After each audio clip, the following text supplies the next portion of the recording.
के बारे में सोचना है, जो अपने जीवन में कुछ ऐसा कर गए कि हम आज भी उनको याद करते हैं, उनके उदाहरण दे देकर हम थकते नहीं हैं। तो वो भी तो हमारी तरह इंसान थे ना। वो कहीं ऐसे अचानक से प्रकट तो नहीं हुए थे, अचानक से अंतर ध्यान भी नहीं हुए।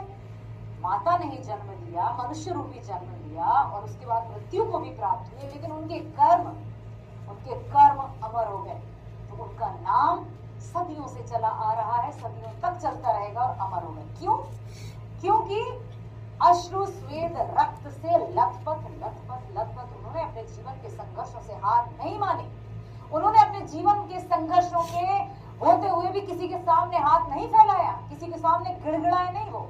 और जब हम अपने जीवन को अपने तरीके से जीते हैं, और एक मुझे अपने पिताजी की हमेशा एक बात याद रहती है।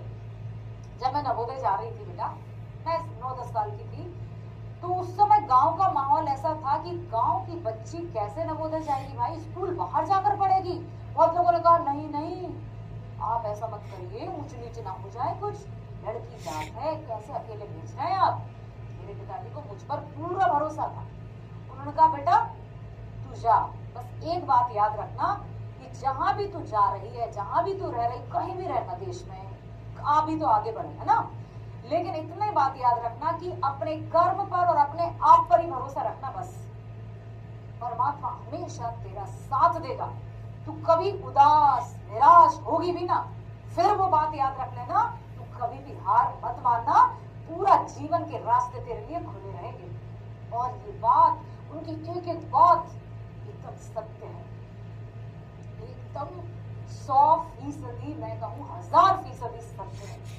और ये जज्बा, ये कर्म करने की प्रेरणा, ये अथक कर्म करते रहना, सुबह 5 बजे से उठकर रात के 10 बजे तक जैसे काम होता है, ठीक है, कोई थकावट नहीं होती।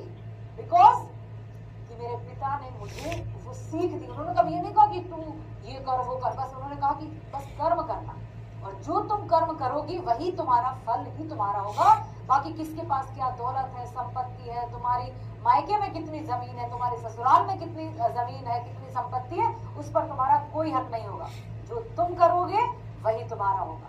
तो वो बात ऐसे जहन में और मन और मस्तिष्क में बैठी है कि कर्म करते हुए कभी थकावट हुई ही नहीं। और मैं हमेशा प्रार्थना करती हूँ ऊपर वाले से, हे प्रभु, बिल्कुल मरते दम तक कर्म करती रहूं, अपने पैरों पर खड़ी रहूं।